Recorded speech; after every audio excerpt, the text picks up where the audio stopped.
என்ன இவ்வளவு அவசரமா என்ன எடுத்து வச்சுக்கிட்டு இருக்க? இல்ல கஸ்டமர் வரேன்னு சொல்லியிருந்தாங்க. சோ அதான் அவசரமா எடுத்து வச்சிட்டு இருக்கேன். கஸ்டமர் வரேன்னாங்களா? நம்ம ம். வியூவர்ஸ்க்குலாம் காட்டாம நீ பாட்டுன்னு ரெடி பண்ணி பேக் பண்ணிட்டு இருக்க?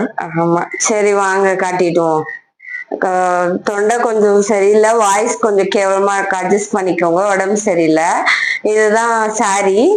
இந்த சாரிக்கு வந்து பிரைடல் ஒர்க் மாதிரி பண்ணியிருக்கோம். எப்படி இருக்கு பாருங்க.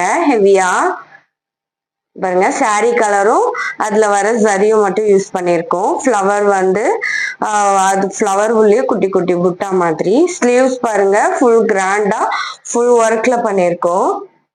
எப்படி இருக்கு பாருங்க. கீழே வந்து ஸ்கேலப் கொடுத்துட்டு மேல வந்து ஃபுல் ஒர்க்கா ஹெவியா கவர் பண்ணியிருக்கோம். ஃப்ரண்ட் வந்து நார்மல் தான். அதே மாதிரி இன்னொரு சாரியை கொடுத்துருக்காங்க. இதுதான் சாரி. இந்த டிஷ்யூ சாரி மாதிரி. இதுக்கு நம்ம பேஜ்ல ட்ரெண்டிங்கா போயிட்டு இருக்க டிசைன் தான். எல்லாருமே இந்த டிசைன் கேட்டுட்டு இருக்காங்க. இது வந்து கிராண்டாவும் இருக்கு, பட்ஜெட் ஃப்ரெண்ட்லியாவும் இருக்குன்னு சொல்லி எல்லாரும் கேட்குறாங்க. இந்த டிசைனு நம்ம பேஜ்ல வந்து ட்ரெண்டிங்கா போயிட்டு இருக்கு. ஸ்லீவ் பாருங்க, பார்டர்லயே போட்டா கூட எவ்வளவு ஹெவியா இருக்கு பாருங்க. உங்களுக்கும் இந்த மாதிரி போட்டுக்கணும்னு நினைக்கிறீங்களா? கீழே கொடுத்துருக்க நம்பரை கான்டாக்ட் பண்ணுங்க. வேற எதனா டீட்டெயிலுக்கு பேஜை ஃபாலோ பண்ணிக்கோங்க. தேங்க்யூ.